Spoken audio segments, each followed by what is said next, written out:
sur la question de la négociation, excusez-moi, j'y vois encore une fois un piège. Parce que remplacer les primes par les salaires, ça ne fonctionne pas. Ça ne fonctionne pas pour le niveau de vie des gens. Je sais pas si vous êtes au courant, vous parlez des petites entreprises. Tous les syndicats, sauf la CGT, ont signé quand même. Aujourd'hui sont, mais parce que c'est mieux que rien, évidemment. Si on vous met dans une situation où on refuse d'augmenter le SMIC, où on refuse d'augmenter les salaires sur l'inflation. Mais justement, on parlait des retraites.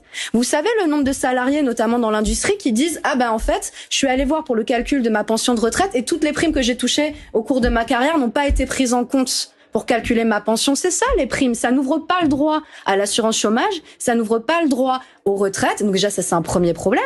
Le deuxième problème, c'est qu'il faut que votre entreprise fasse des bénéfices. Alors quand effectivement, vous êtes le salarié de Total, qui fait énormément de bénéfices, encore une fois, peut-être que si vous avez une prime d'intéressement, vous vous en sortez pas si mal en termes de pouvoir d'achat. Mais quand vous êtes le salarié du sous-traitant de Total, du franchisé de Total. Les stations-service Total, c'est des franchises. Vous savez combien ils gagnent, les pompistes chez Total? Franchisés, et donc pas dans le groupe. Ils gagnent le SMIC. Ils gagnent le SMIC. Et eux, ils auront pas l'intéressement. Parce que les grands groupes arrivent à évaluer les bénéfices. Vous dites, on ne peut pas passer, vous dites, pendant 4 ans, si on ne va pas négocier, si les travailleurs ne vont pas négocier ce genre de choses, que font-ils? Qu'est-ce qui se passe? Les travailleurs, ils ont le droit de se mettre en grève.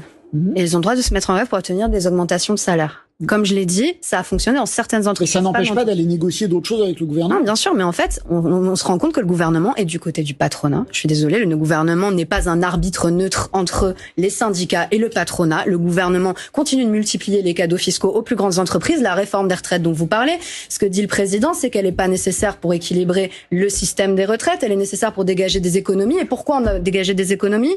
Parce qu'on a déjà supprimé 60 milliards de prélèvements obligatoires, notamment sur les plus grandes entreprises, et qu'on en resupprime 16 milliards de plus en supprimant la contribution sur la valeur ajoutée des entreprises. C'est ça la réalité aujourd'hui. Donc, à côté de qui il est le gouvernement? Au côté du grand patronat. Je suis désolée, c'est une certitude. Donc dire, on va lui faire confiance pour arbitrer de façon juste et équitable entre les salariés d'un côté et les grands patrons de l'autre, on lui fait pas confiance. Donc du coup, nous, ce qu'on dit, c'est que malheureusement, vu que le gouvernement n'est pas du côté des salariés, c'est la grève qui reste leur outil le plus puissant pour obtenir donc, zéro négociation. Et donc du coup, la France Insoumise est quand même soutenue à plus de 1 million d'euros les grèves en ce moment dans le pays pour aider les salariés